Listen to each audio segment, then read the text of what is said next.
What's happening, y'all? Welcome inside the Fantasy Stock Exchange. Dr. Edwin Porras of fantasypoints.com and Bush coming at you today to talk about some fantasy injuries. We are, about a month away, a couple weeks away from training camps opening, and I figured we'd get a good, injury roundup summary of the guys that are coming off of injuries, because we are going to get hit with injuries fast and furious once these guys are on the field doing drills and, in preseason games and stuff like that. Hopefully, most of the guys that we like stay healthy, but we are going to be hit with a big dose of new injuries. So I figured we'd, round up all the guys that had major injuries last year, some of the outlooks for these guys, because a lot of them are going very highly in fantasy drafts right now. So Edwin, how you doing? Let you plug anything that you got to do, and then we'll, get right into this. No, I'm excited to be back on here. I think this is year 3 we're doing this. These are always fun. They're a good time.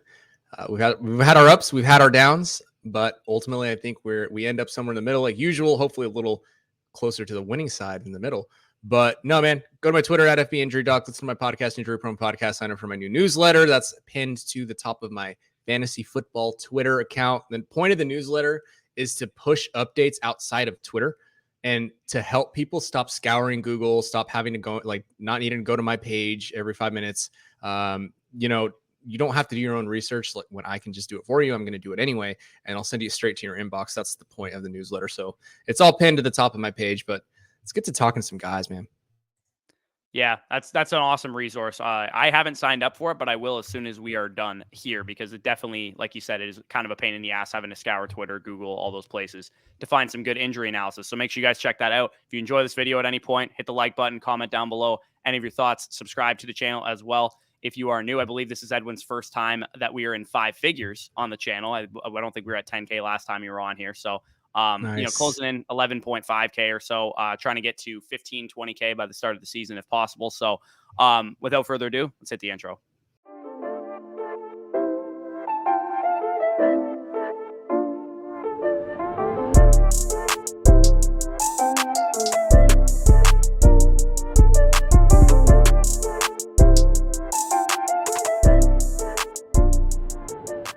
All right, so we're going to start it off with what I have labeled here as the big 3, mainly because these guys have been very, very fantasy relevant in the past. One of these guys was, I think, a miss for both of us last year.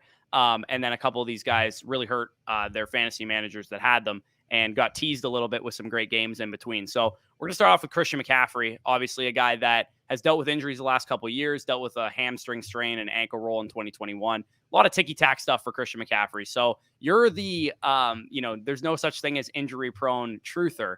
Is Christian McCaffrey a guy that people should be worried about? Is he, a guy that can't stay healthy? What are your thoughts on Christian McCaffrey? If you don't like Christian McCaffrey in redraft or in Dynasty, I really think the answer that you're looking for is you don't like running backs early in redraft. And that's okay. The top 3 injuries that have kept Christian McCaffrey out of action: his AC joint sprain from 2020, his high ankle sprain from 2020, and then in 2021, the hamstring strain, are the top 3 injuries that happen to NFL running backs. He missed 1 game in college because of injuries. He played 3 seasons in the NFL without injuries. And then he had this big, rash of injuries. Not great, obviously. I'm not going to tell you that you didn't lose money. I'm not going to tell you that he doesn't come with any risk, because that's obviously not true for any running back. But the moral of the story is that running backs miss more time than wide receivers. From 2016 to 2021, top 12 running backs who finished on a points per game basis, who finished in the top 12, versus top 12 wide receivers on a points per game basis, the running backs missed 0 games only 33% of the time, where the wide receivers missed 0 games 50% of the time. Right. So you think that those numbers would actually be a little further apart, and they're not. Right. When you look at 1 missed game and 2 missed games, the numbers for wide receivers and running backs are actually the exact same. So once you get up to the missed 3 games, missed 4 games, that's where running back takes a little bit of an uptick. That is not because of the higher frequency of games. It's more because of the type of games that they miss, sort of like what happened to Christian McCaffrey. So all that is to say, he's a dude whose upside to beat Jonathan Taylor out of the RB1 position is that's not far-fetched. In fact, I actually think it's more likely for that to happen if he stays healthy. I do think he can stay healthy. The only concern that you really start to worry about is the hamstring strain. But I mean, you would think they'd take care of that in the offseason. Most medical staffs would know what they're dealing with there. So I'm man, if you're letting McCaffrey slip past the 1.02, I don't know what to tell you. Like, this is a case. There are a lot of other dudes that you can avoid for a lot of reasons we'll get into. Christian McCaffrey is not a dude that you should fade. Yeah, exactly. And I don't know how much, impact this is going to have on his actual injury luck, but he is apparently training with Marshall Faulk to stay healthier, a guy who is notoriously very durable throughout his career. Not sure how much that is going to help him, but it's definitely encouraging to know he's probably sick of jackasses like us talking about how he can't stay healthy and the Panthers made a mistake paying him and all that kind of stuff. So another guy that is getting hit with the injury prone label, a guy that can't stay healthy, quote unquote, a guy that both of us were very, very high on last year in Saquon Barkley, suffered a freakish low ankle sprain against the Dallas Cowboys last year. This is a dude, knowing what I know about injuries, I'm sure you're going to probably echo the same sentiment. This should be the cleanest bill of health he's had in a couple of years, right? 2 years off of the ACL tear. We know that they're more likely to, not suffer these, not compensation injuries, but injuries that are likely to happen when you're coming off of a major injury like an ACL tear. Yeah, I think what you're saying essentially is like anything that you were concerned about last year because of the ACL, you shouldn't necessarily be concerned about this year. And that's the same case, right? I think that if we want to be consistent, we have to be back in on Saquon Barkley. We have to double down. Last year, I wasn't concerned about the ACL simply because of his generational athleticism, his relatively, unremarkable ACL tear with only a little bit of meniscus involved, in addition to the time that he had and the leash that he had from the front office. If you look at his weeks 1 through 4, he played in weeks 1 through 4, 48% of the snaps, 84% of the snaps, 86% of the snaps, 89% of the snaps. Weeks 1 through 4, targets 3, 3, 6, and 7. Fantasy points 3.7, 8.9, 21.4, 29.6. That ACL was not going to matter. He was going to get the receiving work. He was going to get the volume. That ACL did nothing to stop Saquon Barkley from heading, waltzing his way into the top 10. By the time that he got to the ankle injury in week 5, he was the RB10 overall in PPR.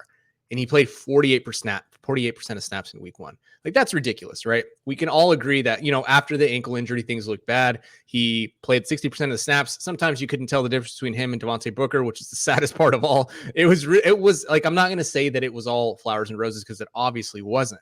What I am saying is exactly what you alluded to. This is the healthiest he's been in a long time. Don't count this guy out. If you do so, do it in a draft with me. Imagine, can you imagine this? And I've said this on like several podcasts because I've actually seen the screenshot of it happening and I can't even believe it. Imagine starting Justin Jefferson, Tyreek Hill, Saquon Barkley. I put all the chips in now. If I can get one team that starts like that, I'll quit fantasy for the rest of my life. Yeah, probably not because I'm a degenerate. I started a team: Christian McCaffrey, Saquon Barkley, AJ Brown, with our underdog incubators when we did a draft. And granted, they're half the guys there are Madden players and stuff, but starting a draft Christian McCaffrey and Saquon Barkley as your first 2 picks should not be legal. Like, both of those guys. Again, we got to be consistent with these injuries, right? Because last year, and I fell into this trap too, I started to fade, Joe Mixon and Austin Eckler a little bit because it looked like they couldn't stay healthy. It really is, sometimes just luck of the draw who stays healthy and who doesn't. And sure, there's like contributing factors like their prior injury history, how many touches they have in their career, their age, all that kind of stuff. But for the most part, if we're going to say we believe in Christian McCaffrey if he stays healthy, then we should say we believe in Saquon Barkley if he stays healthy. And the same, in my opinion, is true for a guy that is on everybody's fade list right now in Derrick Henry. And Derrick Henry, I would say, from my non-medical opinion, it seems like his injury was the most serious of the guys that we're talking about in this, segment here. He had a Jones fracture in his right foot. Basically, what are your thoughts on Derrick Henry? Is he too old? Is he too, put aside the football thing that he doesn't catch passes or whatever, but is Derrick Henry at risk of re-injuring his foot as a 6'4", 250-pound running back coming off of a Jones fracture? I think with Derrick Henry, it's the answer to everything you just asked is yes, right? Maybe he refractures the foot because of his massive frame and the amount of stress he's putting through the joints in his foot and ankle. Maybe he's just a little too old at this point to continue to get the volume that he's been getting. And thirdly, right, you say you put aside the football stuff, but even like that's not even the first thing you worry about, right? That's the third thing. Like, that offense is like, what are we looking at with that offense? So with Derrick Henry, I don't necessarily think that he is at risk for another, Jones fracture per se, although we know that his size, his frame, everything about him puts him at risk for an injury like that. So, a compressive type injury, like a joint related injury, you do worry about that with a guy like Derrick Henry. Add in the fact that he's just aging, right? Like, he's human, and he showed that he was human in the playoffs when he came back after 10 weeks. The dude is just human. His efficiency has tailed off every year, like the last 3 years, I think, something like that. His forced tackles per touch, his yards after contact, his yards per carry, all of it is coming down. And that's to say Derrick Henry's aging. It's normal. So when it comes to upside, when it comes to a guy that is going to fulfill that top 10 upside, now with the foot, like, you add the foot injury on top of it, I'm not confident in him. I don't love to say that because he's been, a beast the last several years. I think that in Dynasty, it's definitely time to sell Derrick Henry. And depending on who's going around him, like, I can't think of a guy. I don't know what his ADP is in best ball versus redraft. He's like a top 8 pick in both formats. I can't imagine taking him as a top 8 pick. Okay, so we're on the opposite sides of this because for my money, Derrick Henry was better than Jonathan Taylor, 2.5 points per game better than him last year. Juke rate was still nearly 40% last year. He was still, evading tackles. He had 92 evaded tackles last year, only played 8 games. It was third in the NFL overall. So, I mean, Derrick Henry, yeah, he might be falling off a little bit. Maybe he's, losing a step a little bit, but he's still the engine of this offense. And I still expect him to have like 85 red zone touches for the Tennessee Titans. So, again, he's the riskiest, I would say, at least if I had to order these guys from like most confident to least confident from like an injury perspective, I'm taking CMC and Saquon Barkley from an injury perspective over Derrick Henry. But for me, if I'm going to be consistent and say, like, I'm not fading CMC because of injuries, I'm not fading Saquon Barkley because of injuries, I probably shouldn't fade Derrick Henry because of injuries unless we have a legitimate concern about the Jones fracture, if it pops back up in training camp or the preseason or something that he's dealing with some kind of like foot related things, then at that point I'll probably be out. But for the most part, I think as long as he's healthy going into the season, I'm going to be in at his current price, depending on what wide receivers are on the board. If I'll still take Kupp, I'll still take Jefferson, I'll still take Chase. But if those guys are off the board, top 2 running backs are gone, I'm cool taking Derrick Henry as high as like 107, 108. I'll say this. The reason that Derrick Henry will probably end up being somewhere in my yellow light tier this season, it won't necessarily be for injury. It'll just be for what's he going to look like from a performance standpoint. That's where I worry about, just because he has seen that, even though he had, what you mentioned, 92 evaded tackles. I just don't know how long he can keep that up. And I don't know if the 3 years of a consistently stepwise decrease in efficiency is going to follow him or not.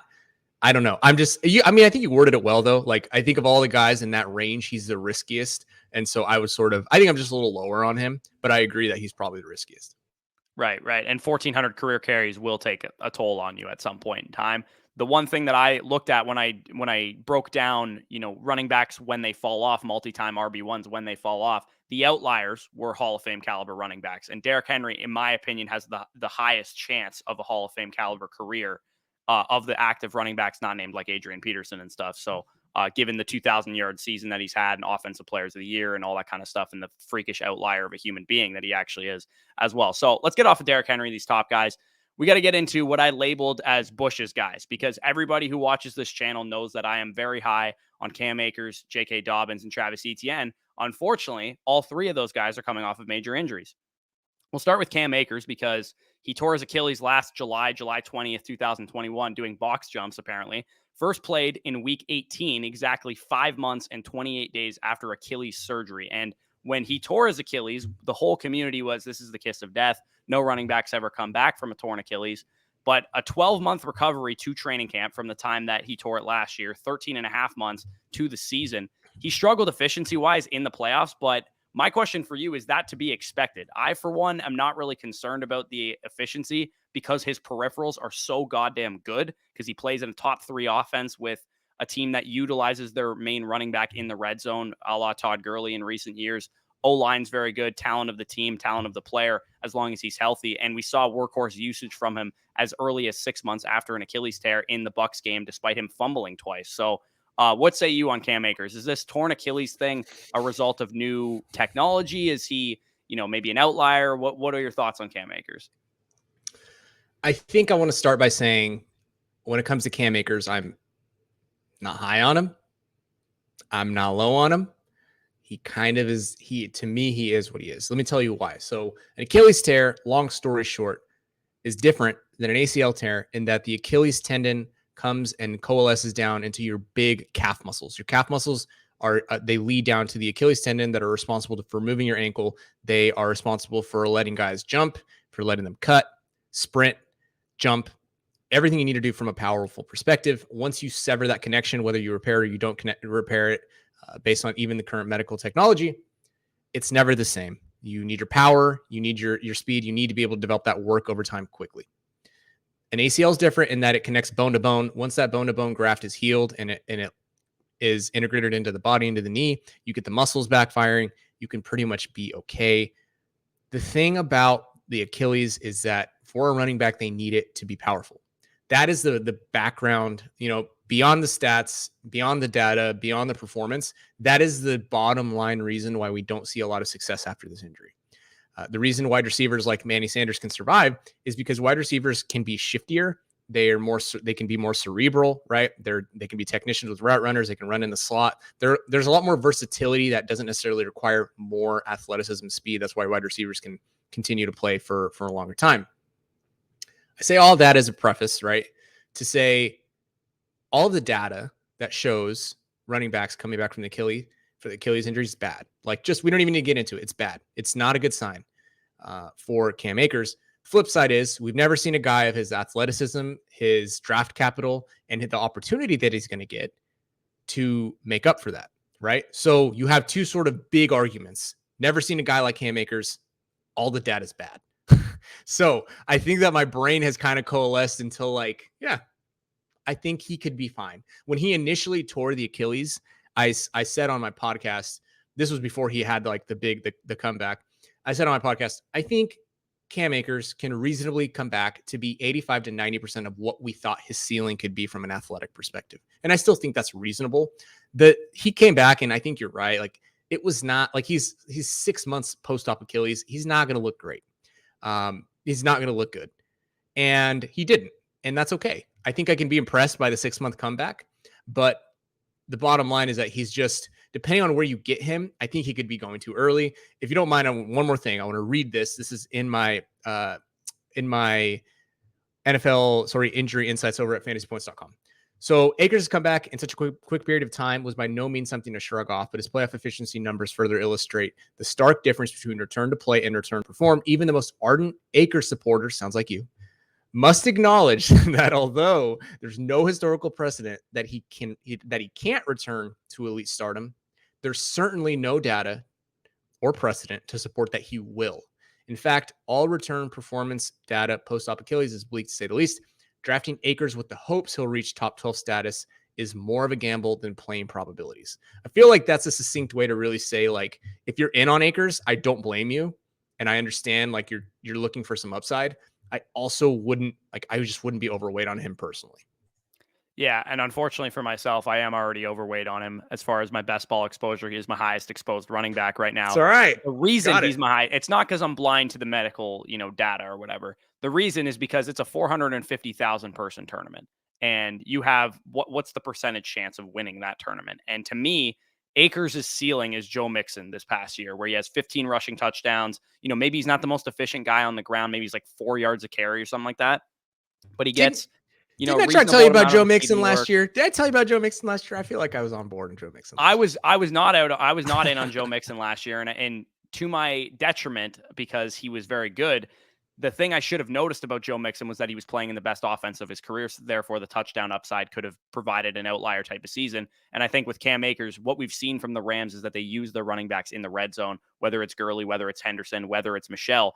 Michelle and Henderson last year combined for the second most red zone touches in the league, only behind Jonathan Taylor. So if Cam Akers is the starting running back, which is a whole separate concern if they actually trust him with a big workload, then I think he's going to be a phenomenal pick. In a standard redraft league, and you have to pick him in the 3rd, 4th round or whatever, maybe it's too rich. It's an unnecessary risk, but in a huge tournament like Best Ball Mania 3, I'm taking that risk at a chance of winning $2 million and getting next year's Joe Mixon in round 4.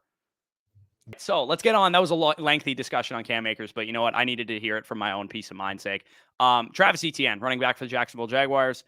He's another guy going in that like 4th round range. He suffered a Liz Frank sprain on August 16th, 2021 during the preseason, missed his entire rookie season. For those of you guys that are unfamiliar with Travis Etienne, he was an elite prospect coming out of Clemson, ACC's all-time rushing leader, 87th percentile target share, so a guy that can contribute as a receiver as well. 1st round draft capital alongside his fellow college teammate, Trevor Lawrence, who was the 1st overall pick, and he was 24th or 25th, I believe, in the 2021 NFL draft. So James Robinson, his teammate, and who the guy that we were debating all summer before the Liz Frank sprain, what's the split going to look like? He then tore his Achilles, back to the Cam Akers discussion, in December. So this backfield, at least for the time being, looks pretty wide open for Travis Etienne. What say you from a health perspective? Is the Liz Frank something that we need to be concerned about? I think it's something that needs to be on your radar, at least.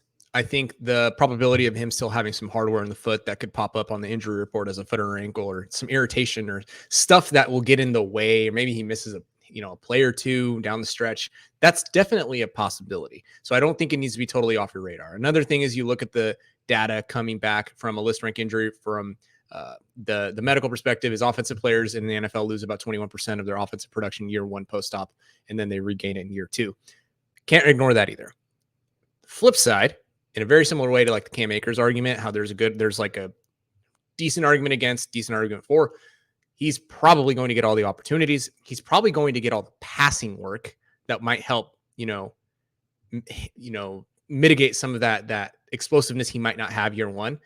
And I think that he's a good player. So all those things to say that if you're getting him in the 3rd, 4th, like I'm happy with that. I'm happy to take a gamble on a few rosters, for example, to like, if I'm willing to go like 3 wide receivers straight. And if Etienne is still sitting there, I'm not mad about that. Like I'll take him. Like I know that's probably not happening in redraft at this point, or definitely won't be in August, but something like that, even if I go wide receiver, Etienne, like I'd be happy with that. Like I'd be okay with that. Yeah, and it's definitely doable on like Underdog, where people are typically more wide receiver heavy. You can definitely get Etienne, Akers, one of these guys, as your first running back after taking 3 wide receivers or 2 wide receivers and Andrews or Kelsey or something like that. So, yeah, Etienne was a guy I loved coming out of school. He was my RB1 in the class. I was really pissed that he got injured his rookie season. So he's another guy that I'm not overweight on him yet in terms of my Underdog exposure, but you're headed there. I definitely have a lot of him, all of these guys in dynasty leagues too, because I believed in them as prospects. So I took them in rookie drafts a lot. So the final guy that fits this description, and this is the one I've cooled on the most just because of what's happened so far in the offseason calendar. But JK Dobbins, running back from the Ravens. Now, from the football perspective, I am of the belief that if he didn't get injured last year, he would have taken a major step up in terms of the opportunity share of that backfield. Everybody likes to, and we're seeing it with Javonte Williams already. People like to get wrapped up in what the opportunity split was in year 1, but they don't usually recognize that on average, I did a study on this last year, 17.5% was the average opportunity share increase of efficient rookie running backs to their second season. So JK Dobbins with a 70% or 65% opportunity share of the Ravens backfield probably would have smashed last year, had a lot of, scoring opportunities. He's also freakishly good athletically, but he has a grade 3 ACL tear on August 28th. Contact ACL tear, I believe, too, because it was a hit where he hyperextended his knee. And typically, I remember most of these ACL tears that we're dealing with are like non-contact injuries. He had surgery on September 7th, so that gives him pretty much exactly 12 months before the start of the season, 10 and a half months, 11 months before training camp. He was absent during minicamp, a couple weeks ago, as was his teammate Gus Edwards, who also tore his ACL. So very young running back at 23 years old, uber great athlete, great offense when he's out there. Like I said, he is the guy that I've cooled on the most of these 3. My attitude towards him has pretty much been what happens throughout this offseason. Because if he starts to, miss time in the training camp, miss time in the preseason, and we're like, oh, maybe he'll be ready for week 1, I'm out. But if he's on the field for training camp and he's playing in preseason games, I'm going to be all the way in. Yeah, and I think that this saga started in August, and you think to yourself, oh, August ACL shouldn't be no problem at all. Unfortunately, we started getting reports that, during minicamp, he was just standing there catching balls off the jugs machine. Never a good sign, not a good start to a 2022 season. You mentioned the contact injury. The reason that is relevant is because when he was hit and hyperextended, there's a chance the PCL was ruptured, which throws off his timelines. And there's a chance that the meniscus was damaged, which throws off his timelines, which is why we might still be sitting here in almost July of 2022, wondering where the heck is JK Dobbins. It doesn't sound like he's going to be ready by training camp. So definitely someone that I would be much less inclined to be high on. And even if he is back by training camp, I just don't trust that the Ravens won't split this backfield, simply because coaches and organizations do have a habit of, oh, look at this. Both of these guys tore their ACL. Like we need to offload both of these. And whether that's by bringing in another running back or whether it's by splitting the carries between the two more than you'd anticipate, like I don't know what that looks like. But just from like a volume perspective, it's really difficult to see him thriving coming off of the ACL because the coaches might want to protect him. So that's something that I worry about. I know initially when I messaged you, I think you asked me about him before, and I was like, oh yeah, like this is kind of like a mini Saquon Barkley situation. But now that we know the severity's much worse than we anticipated, and now that we know that he might even actually start on the reserve pup, for now, I'm definitely gonna cool off on JK Dobbins. Yeah, and on underdog again, massive tournament. When he's there in the 6th round, I'll get some shares because if he does, let's say he clears the pup list, he's fine. He's on the field for training camp somehow. He's playing in preseason games and he's ready to go for week 1. At the very least, you got to imagine his ADP is going to climb to round 3, round 4, or something like that. So getting some exposure to him now is basically what I've been doing. But I've cooled on I put out a video in, April or May saying that he's my number 1 buy in Dynasty right now. I would hold off on that until we start to see him on the field a little bit. I'm cool paying the 110% of the cost, knowing that he's actually healthy for this season, because running backs have short shelf lives. If he has a lost season this year, we're talking about, a guy going into his 4th NFL season instead of his 3rd NFL season, ready to produce for your dynasty teams. And obviously the running back position doesn't usually have, a illustrious second contracts very often. So the final guys that we're going to talk about here, this would probably be pretty quick. But I'm just curious, among the guys that tore their ACLs mid to late in the season, so this would apply Michael Gallup, Chris Godwin, Jameson Williams, John Mechie, his teammate, Robert Woods, Jameis Winston, number of other guys. I think Robert Tonyan tore his ACL as well. I can't remember. There's a couple other guys. Of these guys that I just mentioned, who are you most concerned for and who are you most comfortable with? It's hard to say from like, who am I comfortable with versus who am I not comfortable with? Because you could look at it from like a performance standpoint. You could look at it from just a return standpoint. I'll look at it from a return standpoint. Gallup, unlikely to be back until mid-November. Woods could be back at the start of the season, week 1. He's cutting it really close.